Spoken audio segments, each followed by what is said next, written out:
بسم اللہ الرحمن الرحیم۔ السلام علیکم، آپ دیکھ رہے ہیں اسلام ود رابل۔ در حقیقت پاکستان کے قیام کے اعتبار سے اگر ہم غور کریں تو پہلی بات تو یہ سمجھ لیجئے کہ یہ ایک عوامی تحریک کے نتیجے میں وجود میں آیا۔ اشخاص کی اپنی اہمیت ہوتی ہے لیکن لیمٹس ہوتی ہیں۔ علامہ اقبال نے 2 اشعار میں اسے خوب واضح کیا۔ یہ بھی ہے کہ فرد قائد رب ملت سے ہے تنہا کچھ نہیں، موج ہے دریا میں اور محور دریا کچھ نہیں۔ لیکن یہ بھی کہا ہے افراد کے ہاتھوں میں ہے اقوام کی تقدیر، ہر فرد ہے ملت کے مقدر کا ستارہ۔ افراد صرف 2-4 آدمی پاکستان نہیں بنا سکتے تھے۔ ایک عوامی تحریک کے نتیجے میں پاکستان بنا، البتہ اس میں 3 اشخاص کا رول فیصلہ کن ہے۔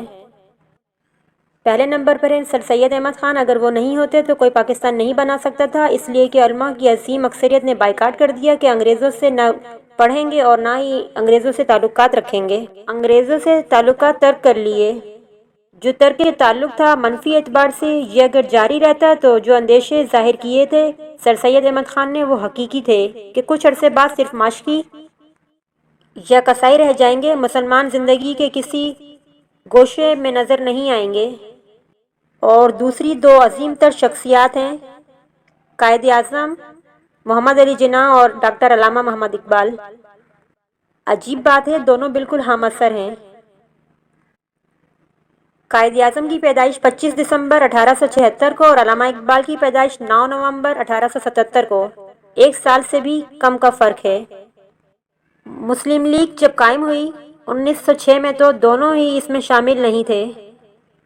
علامہ اقبال تو اس وقت باہر تھے انگلستان میں، قائد اعظم یہاں تھے اس وقت، لیکن وہ ایک نیشنلسٹ مسلمان کی حیثیت سے تھے۔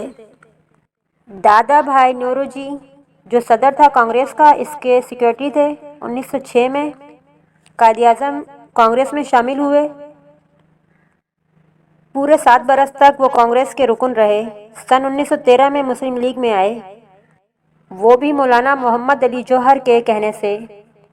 وہ بھی کانپور کی مسجد کا جھگڑا چل رہا تھا، انگلستان گئے ہوئے تھے، وہاں جا کر انہوں نے آمادہ کیا۔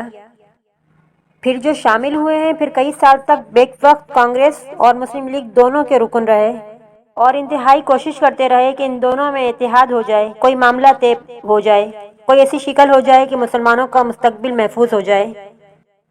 قائد اعظم کی وجہ سے 1915 بمبئی میں مسلم لیگ اور کانگریس کا سیشن ہوا، جس کے نتیجے میں میثاق لکھنؤ وجود میں آیا۔ اور آپ کو معلوم ہے کہ بوکلے نے کہا تھا قائد اعظم مسلم ہندو اتحاد کا سفیر ہے۔ ہندوؤں کی ذہنیت کو سب سے زیادہ قریب سے قائد اعظم نے دیکھا ہے۔ قائد اعظم ہندوؤں کی ذہنیت سے مایوس ہو گئے کہ ان سے کسی انصاف کی، کسی فیئر پلے کی کوئی توقع نہیں ہے۔ قائد اعظم کو ہندوؤں کے منفی رویے نے ادھر دھکیلا۔ تو نے اچھا کیا جو مجھ کو سہارا نہ دیا، مجھ کو لغزش کی ضرورت تھی سنبھلنے کے لیے۔ اس طرح قائد اعظم مسلم لیگ میں شامل ہو گئے۔ جب اللہ سبحانہ تعالیٰ نے کسی سے کوئی کام لینا ہوتا ہے تو ذریعے بنا دیتا ہے، بے شک۔ اس کے برعکس معاملہ ہے علامہ محمد اقبال کا۔ یہ انگلستان جب گئے تو شاعر تو تھے، لیکن شاعر جیسے شاعر ہوتے ہیں۔ شاعر عام طور پر بلبل کی داستانیں بھی ہیں اور ہجر و وصال کی داستانیں بھی ہیں، اس کے ساتھ ہندی قوم پرستی بھی ہے۔ سارے جہاں سے اچھا ہندوستان ہمارا، اس وقت یہ والے شاعر تھے۔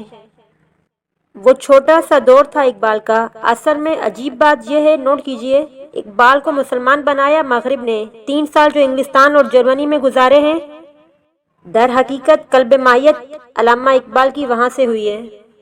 مسلمان کو مسلمان کر دیا طوفان مغرب نے۔ علامہ اقبال کا یہ معاملہ ہے کہ اب وہ جو واپس آئے ہیں تو وہ اسلام کے نقیب بن کر آئے ہیں، واحد ملی کا خواں بن کر آئے ہیں۔ اب ان کا ترانہ ہی اور ہے۔ چین و عرب ہمارا، ہندوستان ہمارا، مسلم ہے ہم وطن ہے سارا جہاں ہمارا۔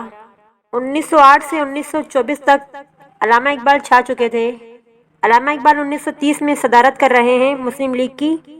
وہاں انہوں نے یہ پیشن گوئی کی کہ ہندوستان کے شمال مشرق میں ایک آزاد مسلمان ریاست قائم ہوگی، اور آگے چل کر مطالبہ بھی کیا کہ ایک اسٹیٹ بنائی جائے۔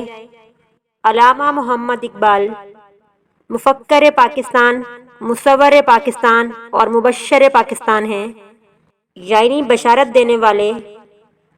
ملتے ہیں ایک نئی ویڈیو کے ساتھ، اجازت دیجیے گا اس اپنے پن کے ساتھ کہ اپنا بہت خیال رکھیے گا۔ اللہ حافظ۔